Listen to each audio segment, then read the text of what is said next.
Marcusjan had always joked that his luck was so bad, he could find trouble in an empty room.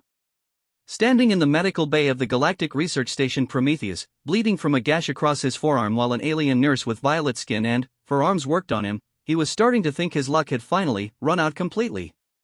"Hold still, human," the nurse said in accented standard. Her voice carried a musical quality that reminded Marcus of wind chimes. Two of her hands worked with medical instruments while the other two held his arm steady. "The wound is deeper than it appears." Marcus tried not to wince as she cleaned the cut. He'd gotten it during what was supposed to be a routine maintenance check on the station's atmospheric processors. A piece of corroded metal had given way, and he'd scraped his arm against the jagged edge while falling. Nothing heroic or exciting, just clumsy human engineering work gone slightly wrong. "Sorry about this," he said, watching her work. "I know you probably have more important things to do than patch up accident-prone humans." The nurse looked up at him with large, silver eyes that seemed to hold flecks of starlight. Her features were delicate but alien, high cheekbones, a narrow nose, and skin that seemed to shimmer slightly under the medical bay's lights. A pattern of darker purple markings ran along her temples and down her neck, disappearing beneath her medical uniform. "I am Nurse Zaraketh of the Veiltar Collective," she said formally. "It is my duty to tend to all beings aboard this station, regardless of species. Your welfare is not unimportant to me." Marcus found himself staring longer than he should have.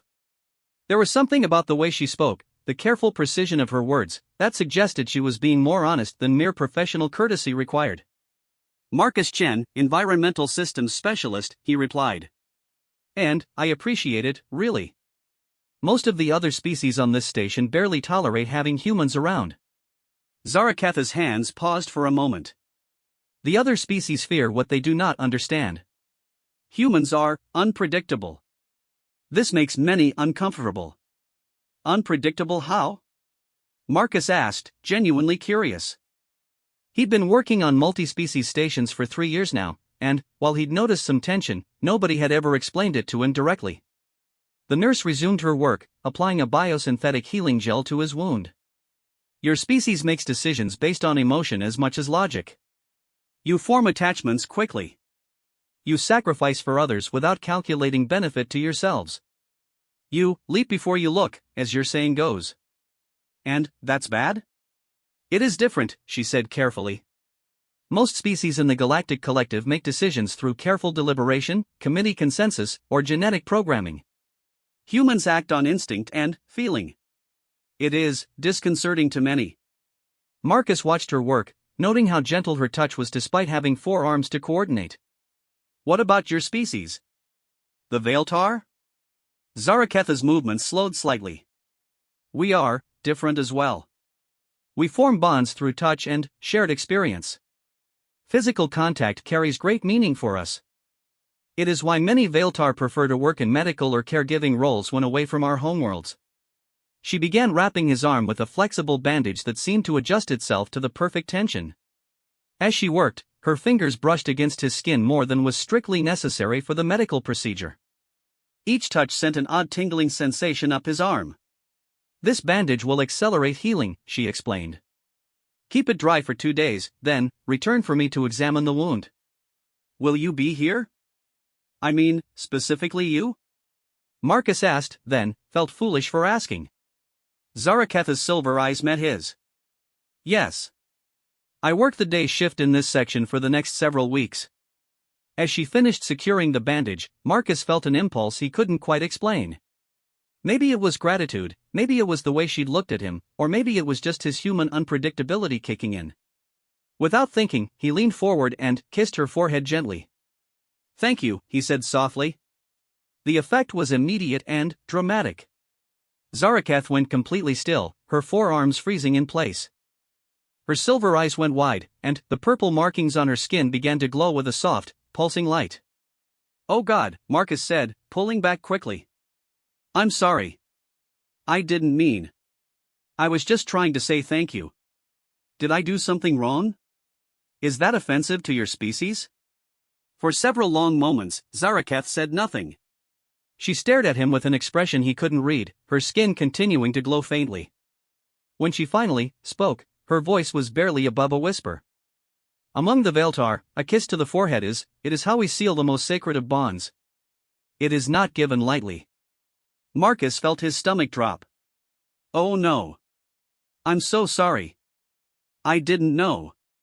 Can we undo it somehow? I don't want to cause you any problems with your culture or. It cannot be undone, Zaraketh said quietly. A bond, once formed, is permanent among my people. A bond? What kind of bond? Marcus asked, though he was starting to suspect he really didn't want to know the answer. Zaraketh's hands moved to tidy up the medical supplies, but her movements were slow, almost mechanical. A life bond. What you might call marriage. Marcus stared at her in shock. Marriage? From a kiss on the forehead? Among the Vaeltar, yes.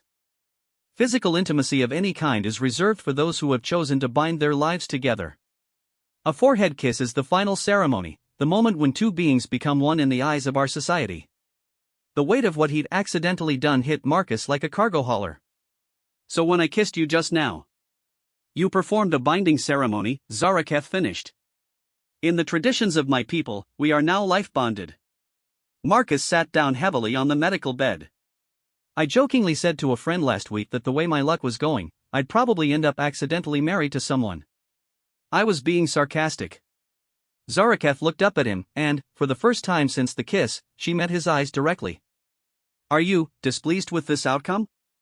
There was something in her voice, a vulnerability that made Marcus pause before answering. He studied her face, the delicate features, the way her markings still glowed faintly, the hope and fear warring in her silver eyes.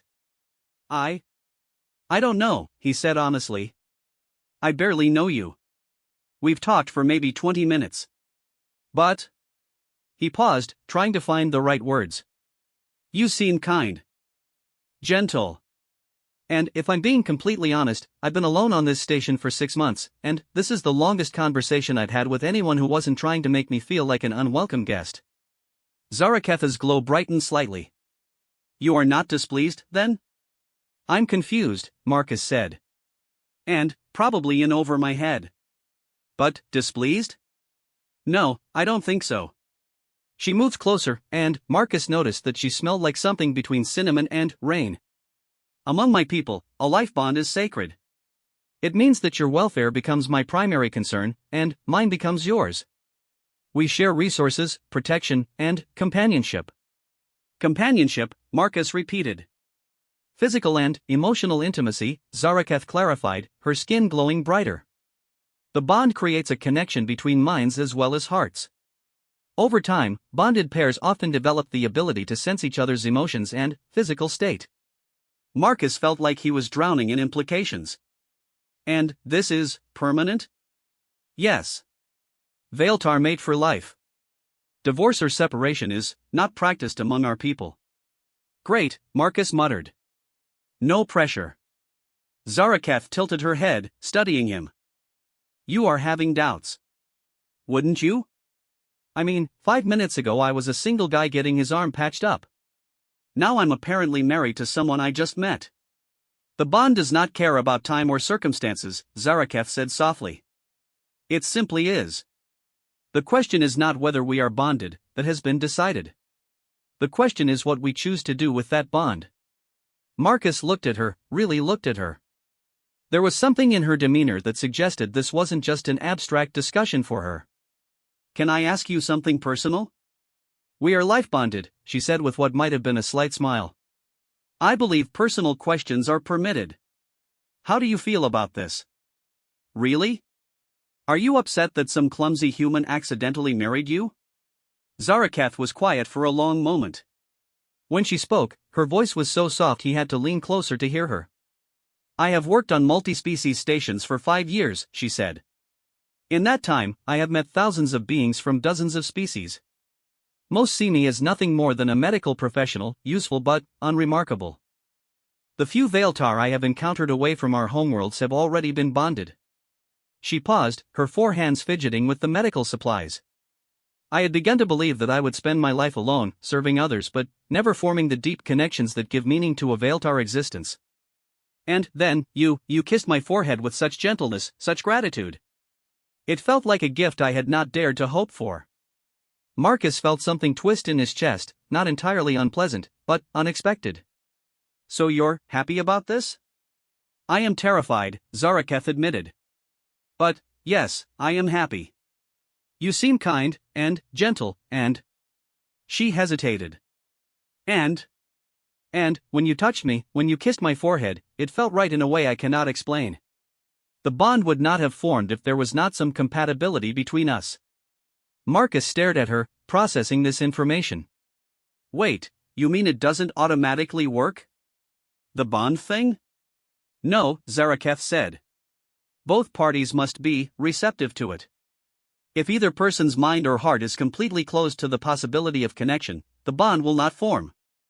It requires some level of mutual openness, even if unconscious. So when I kissed you, part of you was open to the possibility of connection with me, she finished. Otherwise, it would have simply been a gesture with no deeper meaning. Marcus sat back, trying to wrap his head around this. So I accidentally proposed to you, but only because subconsciously I was already attracted to you? That is not an inaccurate way to describe it, Zaraketh said, and this time he was certain she was smiling. This is insane, Marcus said, but he was smiling too. Yes, Zaraketh agreed. But perhaps insane in a good way? Marcus looked at her, really looked at her, and felt something shift inside him. Maybe it was the bond she'd mentioned, or maybe it was just his own realization that he'd been lonelier on this station than he'd admitted to himself. Either way, something had changed in the last few minutes. So what happens now? He asked. Now, Zaraketh said, stepping closer to him, we learn about each other. We discover what this bond means for us specifically. And, we... She paused, seeming to search for the right words. We what? She reached out with one of her hands and gently touched his cheek. Her skin was warm and incredibly soft. We see if two very different beings can build something beautiful together. Marcus leaned into her touch, surprising himself. I should probably warn you, I have no idea what I'm doing. I've never been married before, let alone to someone from another species. I have never been bonded before either, Zaraketh said. We will learn together. Together, Marcus repeated, testing the word. Together, she confirmed. As they stood there in the medical bay, Marcus felt the first stirring of something that might have been hope. Maybe his luck hadn't run out after all. Maybe it had just taken an unexpected turn towards something he'd never dared to imagine. So, he said, taking her free hand in his, I guess this means we're married. Zaraketh's eyes sparkled, and her markings pulsed with warm light. You belong to me now, she murmured, but there was tenderness in her voice that made the word sound like a promise rather than a claim. And, you belong to me? Marcus asked. Yes, she said simply. I belong to you now. As the implications of their accidental bond began to sink in, Marcus realized that his life had just become infinitely more complicated, and possibly infinitely more wonderful. The next morning, Marcus woke up in his quarters with the strangest feeling that he was forgetting something important. It took him several minutes of staring at the ceiling before the events of the previous day came rushing back. The accident, the medical bay, Zaraketh, and the accidental bonding ceremony that had apparently made them married in the eyes of her people. He sat up quickly, running his hands through his hair. Had it really happened, or had he dreamed the whole thing? A gentle chime from his door answered that question. When he opened it, he found Zaraketh standing in the corridor, holding a small container that smelled like something delicious. Good morning, she said, looking uncertain. I brought you breakfast. It is a Vailtar tradition for bonded pairs to share the morning meal together. Marcus stared at her, taking in the way the corridor lights made her purple skin shimmer and how her silver eyes seemed to search his face for some sign of his reaction. She was real. The bonding was real. He was married to an alien nurse he'd known for less than 24 hours. That's really thoughtful, he managed. Come in. His quarters were standard for human technical staff, a sleeping area, a small desk with a computer terminal, a food preparation alcove, and a sitting area with 2 chairs. Zaraketh looked around with obvious curiosity as she entered. Your living space is very organized, she observed. Is that good or bad? Different, she said, which seemed to be her favorite word for describing human behavior. She set the container on his small table and began unpacking what appeared to be an elaborate meal. You didn't have to do all this, Marcus said, watching her arrange various dishes with her forearms moving in perfect coordination. Bonded pairs share resources, Zaraketh explained. Food, shelter, protection. It is not a burden, it is an expression of care. The food smelled incredible, spices he couldn't identify mixed with something that reminded him of fresh bread and fruit. As they sat down to eat, Marcus realized he had about 1,000 questions and no idea where to start. Can I ask about your people? He said finally. The Veiltar? I know almost nothing about your species. Zaraketh's markings brightened slightly, which he was beginning to recognize as a sign of pleasure or contentment. What would you like to know? Everything, I guess. Where you're from, what your homeworld is like, why you became a nurse. She took a small bite of what looked like purple fruit before answering. Our homeworld is called Veiltarun. It is a planet of deep forests and wide rivers. The trees there grow so tall and thick that many cities are built in their branches, connected by bridges of living wood. Living wood? The trees of Veiltarun can be guided as they grow, shaped into useful forms. Our architecture is grown rather than built. Her eyes took on a distant look. I miss the sound of wind through the canopy. It sounds beautiful. Why did you leave? Zaraketh's hands stilled for a moment. The Veiltar have always been set apart from the broader galactic community. Our bonding customs, our need for physical contact, our emotional openness, these things make other species uncomfortable. Many see us as primitive or overly sentimental. That's ridiculous, Marcus said. Perhaps. But it means that Veiltar who want to experience the wider galaxy must often choose between our traditions and acceptance among other species. I chose to leave my homeworld to study medicine and help others, but... She gestured vaguely. Here, I am always the strange alien who touches too much and cares too deeply. Marcus felt a flash of anger on her behalf. Have people been treating you badly? Not badly, exactly. Just carefully. Politely. As if I might do something unpredictable at any moment. She looked at him directly. You are the first person in 5 years who has touched me voluntarily. The weight of that statement hit Marcus like a physical blow. 5 years of isolation, of being treated like she might contaminate someone if she got too close. No wonder she'd seemed so happy about their accidental bonding. I'm sorry, he said. That's awful. It is why the bond felt so. She searched for the word. So healing. To have someone choose contact with me, even accidentally, was like water to someone dying of thirst. Marcus reached across the table and took one of her hands in his. Her skin was warm and incredibly soft, and he felt that same odd tingling sensation he'd experienced in the medical bay. You said the bond creates a connection between minds, he said. Is that happening now? The tingling when we touch? Zaraketh's markings pulsed brighter. Yes. The physical connection strengthens the mental one. Over time, we will begin to sense each other's emotions, and eventually even basic thoughts when we are in close contact. That doesn't scare you? Having someone else in your head? For Veiltar, it is the deepest form of intimacy, she said softly. To know and be truly known by another being. It is what we long for most. Marcus thought about that as they continued eating. The idea should have terrified him, complete emotional and mental transparency with another person. But, looking at Zaraketh, seeing the hope and vulnerability in her expression, he found himself more curious than afraid. What about you? She asked. Tell me about humans. About yourself. Marcus laughed, though not entirely with humor. Where do I even start? Humans are complicated. We're explorers and fighters and dreamers, usually all at the same time. We left our homeworld because we were curious about what was out there, but we also left because we were crowding each other and running out of resources. And yourself specifically? Marcus thought about how to explain his life in a way that wouldn't sound pathetic. I grew up on a colony world called New Pacifica. My parents were atmospheric engineers, they specialized in making hostile planets breathable for human settlement. I learned the trade from them. Is that why you became an environmental systems specialist? Partly. But also because. He hesitated, then decided honesty was probably important in whatever this relationship was becoming. because it's work you can do alone. I've never been great with people. I tend to say the wrong thing or act at the wrong time. Machines and atmospheric processors don't care if you're socially awkward. Zarakath tilted her head, studying him. You do not seem socially awkward to me.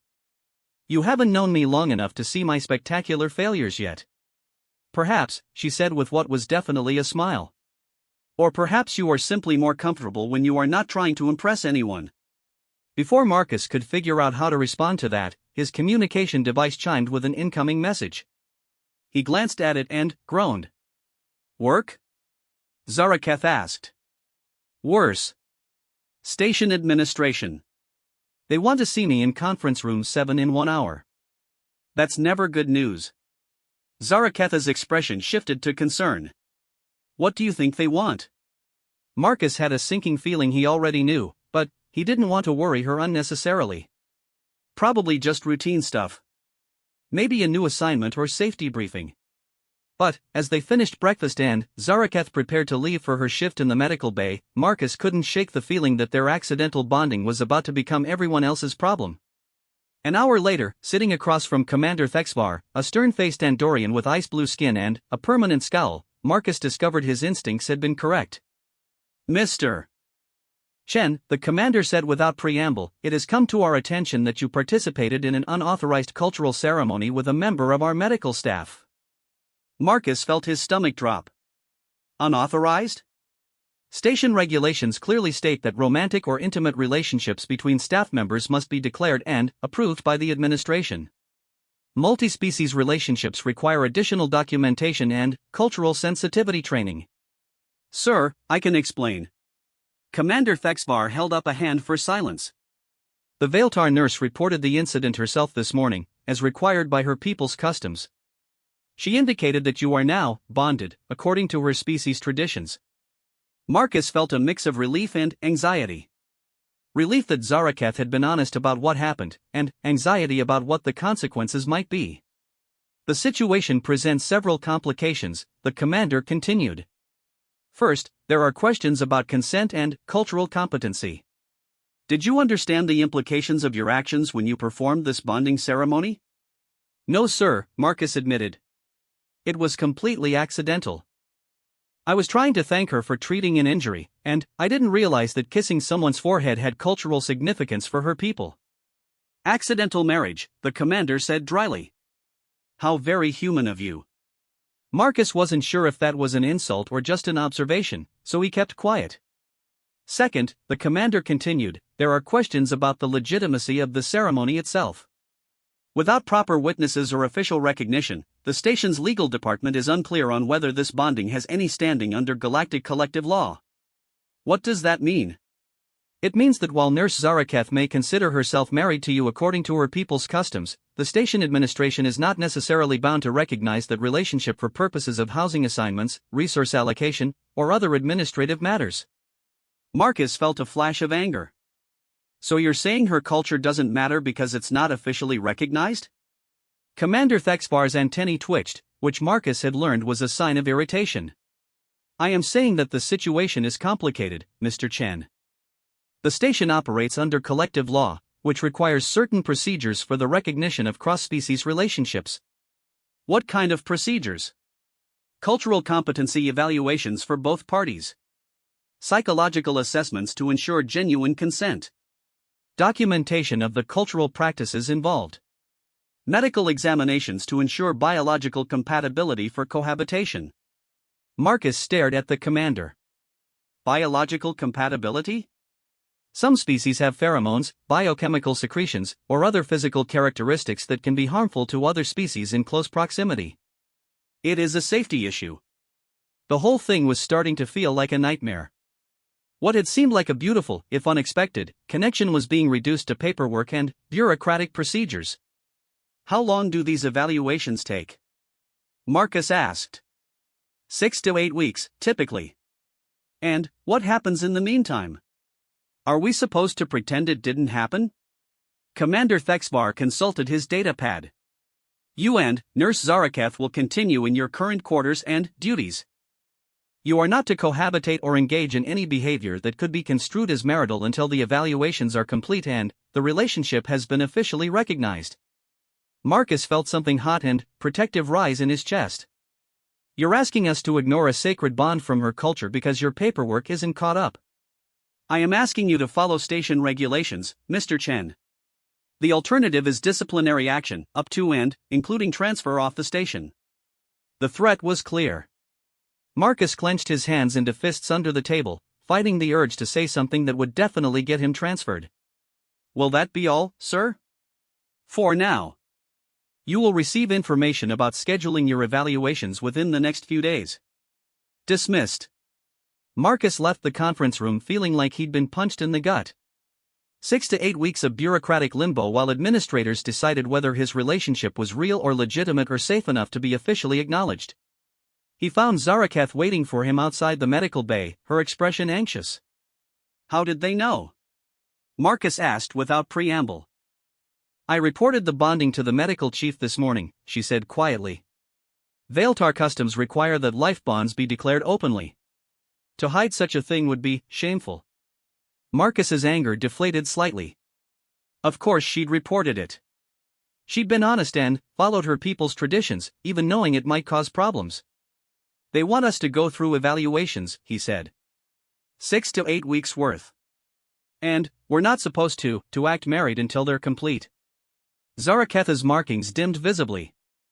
They do not recognize the bond. Not yet. And if they decide not to recognize it at all?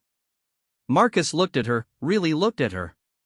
In the space of 2 days, this woman had gone from being a stranger to being someone he couldn't imagine losing. The thought of some bureaucrat deciding their relationship wasn't valid made him want to break something. Then, we'll figure out another way, he said firmly. I'm not letting them invalidate something that matters to you. To us. Zaraketh's markings brightened again, and she stepped closer to him. You would fight for the bond? Even though it was accidental? Especially because it was accidental, Marcus said. Anyone can plan to fall in love. It takes something special to stumble into it and decide it's worth keeping. She reached out and touched his cheek with one of her soft hands. You continue to surprise me, Marcus Chen. Good surprise or bad surprise? The best kind, she said softly. The kind that makes me think our bond was not as accidental as we believed. As they stood there in the corridor, Marcus felt that tingling sensation again, stronger this time. For just a moment, he could have sworn he felt an echo of her emotions, relief, hope, and something deeper that made his heart race. Maybe the evaluations and bureaucracy didn't matter. Maybe what they had was bigger than official recognition or administrative approval. Maybe being accidentally married to Zaraketh was the best thing that had ever happened to him. 3 weeks into their bureaucratic limbo, Marcus discovered that being married but not officially married was its own special kind of torture. He and Zaraketh had developed a careful routine of stolen moments, breakfast together in his quarters before she started her shift, brief conversations in corridors, and lunch meetings that weren't technically dates because they met in the public cafeteria. But the bond between them was growing stronger whether the station administration approved or not. Marcus first noticed it during a particularly bad day when the atmospheric processor in Section C had malfunctioned, filling half the station with a sulfurous smell that made everyone cranky. He was 3 hours into repairs, covered in lubricant and struggling with a corroded valve, when he suddenly felt a wave of calm wash over him. He paused, looking around the maintenance tunnel in confusion. There was no reason for him to feel calm. He was frustrated, tired, and beginning to suspect that the valve was going to require replacement parts they didn't have in stock. Then, it hit him, Zaraketh was thinking about him. The realization was so clear and sudden that he nearly dropped his wrench. Somehow, across the station, she was sending him reassurance and comfort through their bond. He could feel her presence in his mind like a warm hand on his shoulder. When he mentioned it to her that evening, her markings lit up with excitement. The connection is strengthening faster than expected, she said.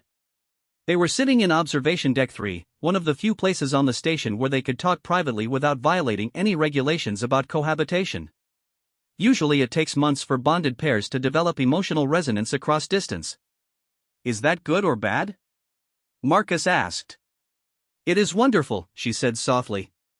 It means our compatibility is even deeper than I hoped. Marcus looked out at the stars beyond the observation deck's viewport. "I've been meaning to ask you something.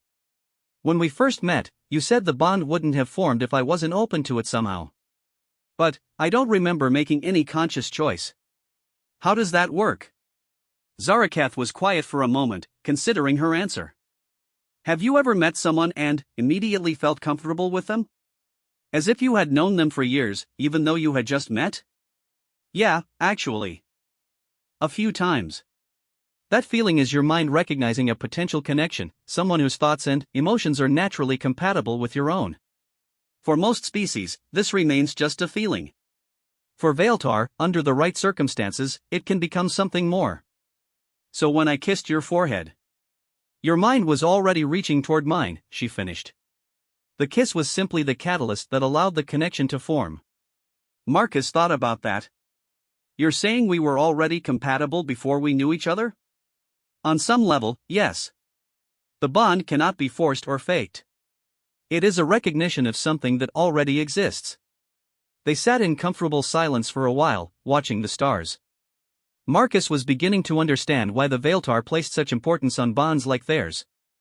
There was something deeply reassuring about knowing that someone else understood him so completely. "Marcus," Zaraketh said eventually, "there is something I should tell you about the evaluations." Something in her tone made him turn to look at her directly. "What about them?" "I spoke with Dr. Keventar today. She is the xenopsychologist who will be conducting our assessments. She warned me that the process may be difficult." "Difficult how?" Zaraketh's hands twisted together in her lap. "The evaluation is designed to determine whether our bond is genuine or if it was the result of coercion, misunderstanding, or temporary mental instability." Mental instability? Some species believe that cross-species relationships are inherently unhealthy. That the differences between our physiologies and psychologies make genuine emotional connection impossible. Marcus felt a familiar flash of anger. "So they're assuming we're crazy for caring about each other?" "Not all of them," Zaraketh said quickly. "But some." Dr. Keventar said the evaluation will include detailed questioning about our motivations, our understanding of each other's cultures, and our plans for managing the practical difficulties of a cross-species relationship. "What kind of practical difficulties?" Zaraketh hesitated. "Lifespan differences, for one. Humans typically live 120 to 140 years with modern medical technology. Veiltar live approximately 300 years. Marcus stared at her.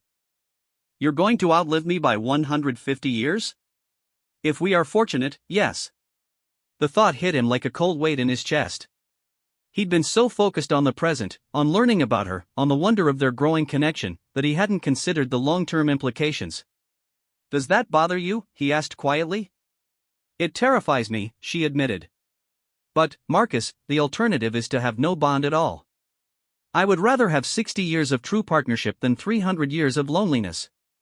Marcus reached out and took her hand, feeling that warm tingling that had become so familiar. "When you put it like that. There are other issues as well," Zaraketh continued.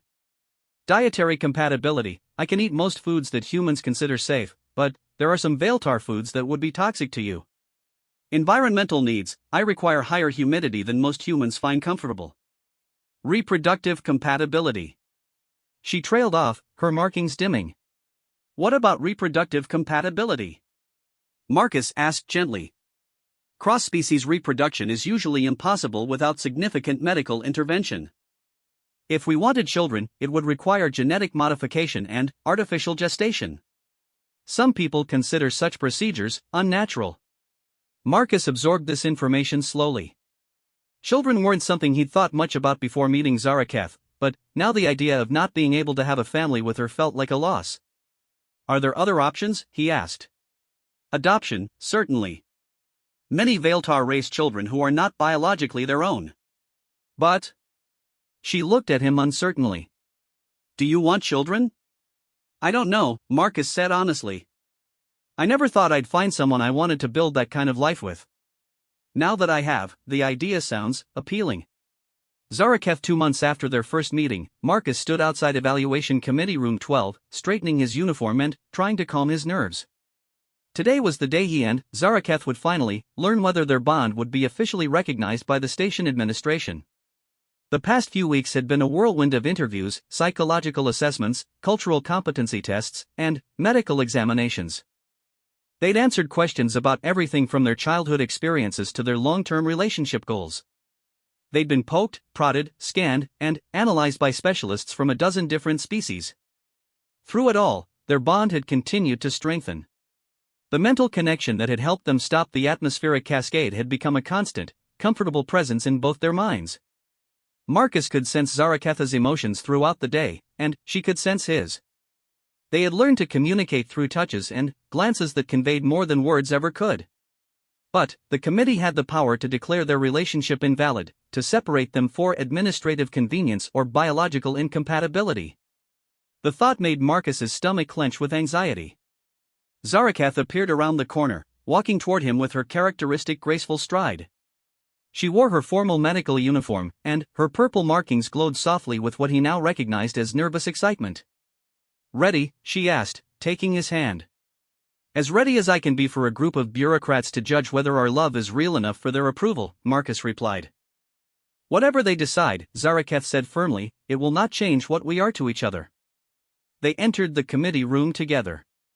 The evaluation panel consisted of 5 beings from different species: Commander Thexvar, the stern Andorian who had first informed Marcus about the regulations, Dr. Keventar, the Vulcan xenopsychologist who had conducted many of their interviews, a Tellarite medical specialist named Dr. Grawl, a human cultural attaché called Professor Martinez, and a being Marcus didn't recognize from a species he couldn't identify. "Mr. Chen, Nurse Zaraketh," Commander Thexvar began formally, "please be seated. We have completed our evaluation of your relationship and are prepared to render our decision." Marcus felt Zaraketh's hand tighten on his as they sat down. Through their bond, he could feel her trying to project calm and confidence, even though her own nerves were clearly frayed. Dr. Keventar spoke first. "The psychological assessments indicate that both parties entered into this bond willingly, without coercion or deception. While the initial contact was unplanned, subsequent development of the relationship shows clear evidence of mutual affection and compatible personality traits." That sounded promising, but Marcus had learned not to get his hopes up too quickly. Dr. Grawl cleared his throat. "The medical examinations show no biological incompatibilities that would prevent safe cohabitation. While reproduction would require medical assistance, this is not uncommon in cross-species relationships and does not present any significant health risks to either party." Professor Martinez consulted her data pad. "The cultural competency evaluations show that both Mr. Chen and Nurse Zaraketh have made genuine efforts to understand each other's backgrounds and traditions. Mr. Chen has demonstrated particular aptitude in learning Vailtar customs and social cues." The unknown committee member leaned forward. "I am Arbitrator Vex Kai of the Mediators Guild. I have reviewed the testimony regarding the incident in environmental control 2 weeks ago. Multiple witnesses confirm that Mr. Chen achieved a level of system integration and pattern recognition that should have been beyond the capabilities of a single individual." Commander Thexvar nodded. "We are aware of the unusual circumstances surrounding that incident. Mr. Chen, would you care to explain how you were able to solve a problem that our best engineers estimated would take days to resolve?" Marcus looked at Zaraketh, who nodded encouragingly. "I had help," he said simply. "What kind of help?" "Zaraketh and I shared the mental processing load through our bond. She couldn't understand the technical aspects, but she could help me hold multiple variables in my mind simultaneously. It allowed me to see patterns and connections I would have missed on my own." The committee members exchanged glances. Dr. Keventar raised an eyebrow. "You are claiming that you achieved a temporary mental merger across physical distance?" "Yes. Such a connection would be unprecedented between different species," Dr. Grawl said skeptically. "Actually," Arbitrator Vex Kai interjected, "it would not be entirely unprecedented. The Mediators Guild has documented several cases of cross-species mental bonding, though they are extremely rare and typically occur only between species with very specific neurological compatibility." "Which brings us to an interesting discovery," Commander Thexvar said, consulting his own data pad. "During the medical examinations, Dr. Grawl found something unusual about Mr. Chen's brain chemistry." Marcus felt a spike of alarm. "Unusual how?" Dr. Grawl answered. Your neurological patterns show markers that are typically associated with empathic or telepathic species. It's not uncommon in humans who grew up in multi-species environments, but, in your case, the markers are particularly strong. What does that mean? Zaraketh asked. It means, Professor Martinez said with what might have been a smile, that Mr. Chen was neurologically predisposed to form the kind of bond that Vailtar considers sacred.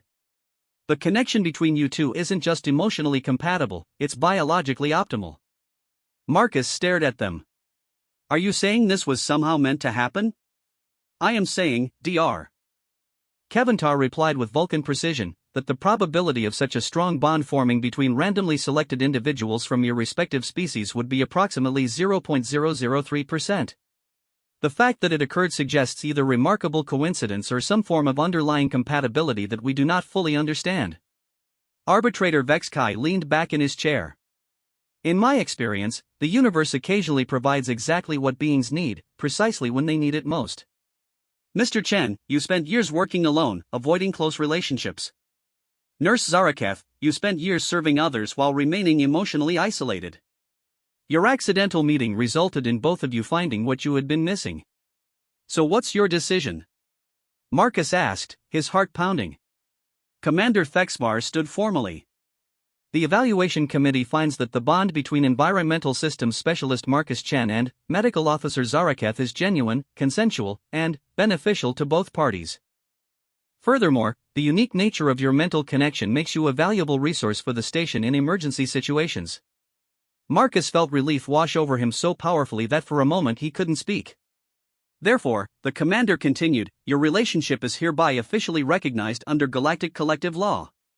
You are authorized for joint quarters, shared resource allocation, and spousal privileges as defined by station regulations. Additionally, Professor Martinez added, we are recommending that your case be documented for the collective's archives on cross-species relationships. Your bond may provide valuable insights for other couples facing similar challenges. One final matter, Dr. Kevintar said. Nurse Zaraketh, your personnel file indicates that your current assignment is temporary, scheduled to end in 6 months. Given the nature of your bond with Mr. Chen, would you be interested in a permanent position aboard this station? Zaraketh's markings flared brightly. Yes. Absolutely yes. Excellent. We will begin the paperwork immediately. As the committee members filed out, Marcus and Zaraketh sat in stunned silence for several moments. We did it, Marcus said finally. We're officially married. We were always married, Zaraketh corrected with a smile.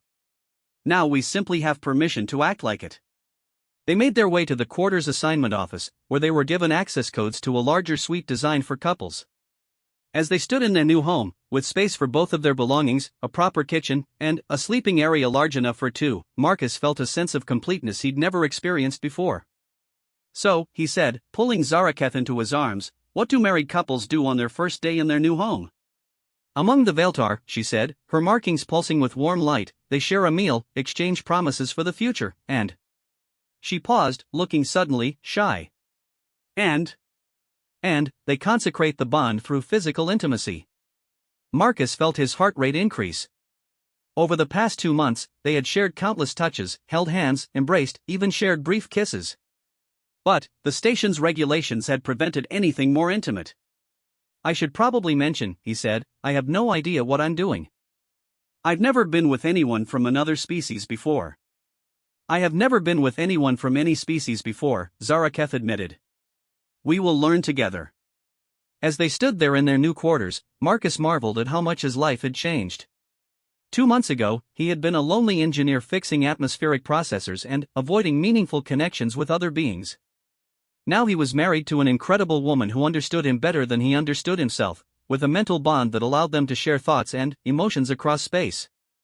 I love you, he said, meaning it more deeply than he'd ever meant anything in his life.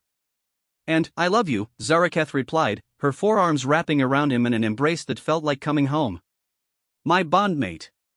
My partner. My heart. Through their connection, Marcus could feel her complete happiness, her sense of belonging, her joy at finally having someone who chose her above all others. And she could feel the same emotions from him, the wonder at finding someone who saw past his social awkwardness to the person underneath, the gratitude for her patience and kindness, the overwhelming love that had grown from their accidental beginning. Later that evening, as they lay together in their new bed, skin against skin, hearts beating in synchronized rhythm, Marcus reflected on the strange path that had brought them together. A workplace accident, a moment of thoughtless gratitude, and an accidental kiss that had changed everything. "Do you ever regret it?" he asked softly. "The way we met? How sudden it all was." Zaraketh turned in his arms to look at him, her silver eyes reflecting the starlight from their viewport. "Never," she said firmly. "Some people search their entire lives for a connection like ours. We were fortunate enough to stumble into it. Even though I had no idea what I was doing?" "Especially because you had no idea what you were doing," she said with a laugh. "If you had known the significance of that kiss, you might have hesitated. You might have thought too much about the complications and talked yourself out of it. Your ignorance allowed your heart to choose freely." Marcus considered that. "So you're saying my complete lack of cultural awareness was actually an advantage?" "I am saying," Zaraketh murmured, settling more comfortably against him, "that sometimes the universe conspires to bring together two beings who need each other, regardless of the obstacles in their path." "And, you think that's what happened to us?" "I know it is what happened to us." As Marcus drifted off to sleep, surrounded by the warmth and comfort of his bondmate, he couldn't help but smile. He had jokingly said that he guessed they were married, and she had whispered that he belonged to her now. It had been the most beautiful mistake of his life. In the months that followed, Marcus and Zaraketh became something of a legend on the station. Their bond proved invaluable during several more crises, allowing them to work together in ways that amazed their colleagues. They became poster children for successful cross-species relationships, consulted by other mixed couples facing bureaucratic challenges. But, more than that, they simply became happy. They built a life together filled with shared meals, quiet conversations, and the kind of deep understanding that comes from truly knowing another being. They learned each other's languages, celebrated each other's holidays, and created new traditions that belonged uniquely to them. And, sometimes, late at night when they were curled up together watching the stars, Marcus would remember that moment in the medical bay when an innocent gesture of gratitude had changed everything. He belonged to her now, and she belonged to him, and that was exactly how they both wanted it to be. The accidental marriage had become the foundation of a love story that would be told across the galaxy for generations, proof that sometimes the best things in life happen when you're not looking for them, when you're simply being human enough to reach out to another being with kindness and gratitude.